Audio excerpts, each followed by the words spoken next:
Nakakatuwa dahil nga naka-jackpot kami ng medyo marami-raming dilis. Wow! Medyo maalon nga pero go pa rin kami sa pangingisda. May nahuli nga pala kaming isda pero hindi ko alam kung ano ang tawag dito pero pinakawalan ko na din kasi parang buhay pa siya at binayaan din kami ng napakaraming dilis at may nahuli nga pala kami nitong butete pero akin na rin pinakawalan. At may mga nakuha na nga rin kami mga pusit. 9:30 na nga pala kami umalis ng Dalampasigan papunta ng Laot.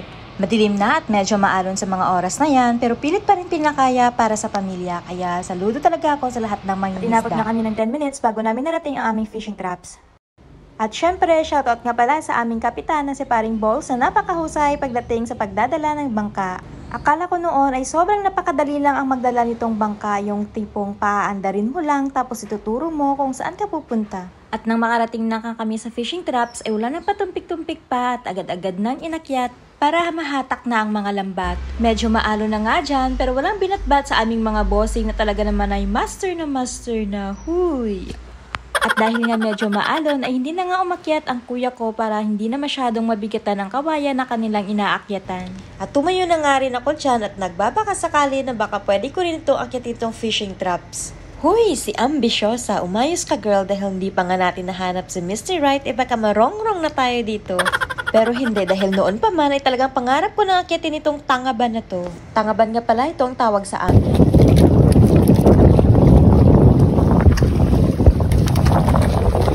O diva, kaya niyo yarn? At maghintay-hintay lang kayo at samahan niyo lang ako sa bawat pangingisda namin dahil balang araw ay magugulat na lang kayo na isa na ako sa nag-aakyat dyan. Huy, tumigil ka. Guys, Martin yung pangalan yan guys, ng mga friend guys. Sobrang saludo nga pala ako sa tatlong kasama din namin na si Martin, Rico at Kuya Randy dahil sobrang napakasipag. Dahil sa sobrang kasipagan ay parang nakalimutan na atang mag-asawa, Ayaw walang duda kung bakit hanggang ngayon ay wala pa rin akong asawa. Siguro naman ay pwede ko rin bawas-bawasan ang aking kasipagan. Uy, talaga namang sinisipa ang kasipagan. Habang may inaayos nga pala ako dyan sa medyo maalon na panahon ay gusto ko nga lang i-shout out ang Karoy Boys all the way from Japan, Idol Gerald Kitain, Sophie Chapok, Roddy Fermento at sa lahat ng Daigo at taga kay Zaki. Arigato gozaimasu mga kuya sir. Sobrang saludo po ako sa lahat-lahat ng mga OFW.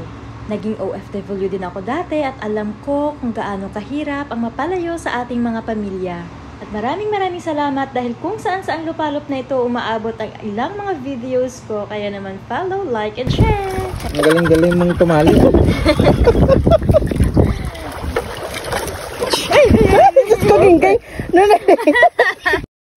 Kaya na nga at muntik na akong mahulog, talaga namang tuwa-tuwa pa tayo dyan. Kaya na nga at natapos na lahat atakin ang lambat, kaso nga lang hindi pa sumang-ayon ang agos ng tubig, kaya hindi pa mailapit ang bangka sa fishing traps. Kaya naman habang naghihintay, dinaan na lang muna namin sa tawanan para mapawi ang hirap, pagod at puyat ng gabing ito. At yan na pala ang mga sariwang isda na nahuli namin at marami nga nagko-comment sa isang pong video na maliliit daw na isda ang aming hinuhuli. Ito nga pala ay mga uri ng isda na hindi na lumalaki, kadalasan ang huli namin ay yung mga diles, sapsap, lupoy at salmonete. At sa wakas at natapos na din kami at sabi ko ako na nga lang yung maghahatak ng lubid at baka sila ay pagod na.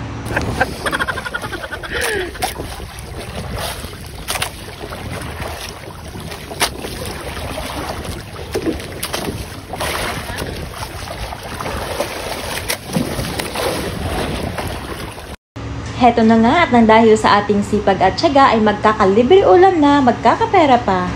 At gaya nga ng palagi kong sinasabi na malait man o maraming blessings na ipinagkaloob sa atin ng Panginoon ay dapat nating ipagpasalamat at huwag nating kakalimutang magpasalamat sa taas.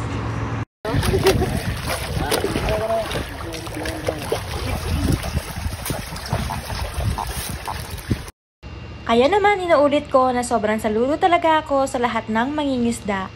Dahil tinitiis ang ulan, init at maalon na dagat para maiuwi lang na ulam at pera para sa pamilya. Maraming salamat sa panonood. Sana ay may mag-like at nag-share. Thank you! Bye-bye! Love you!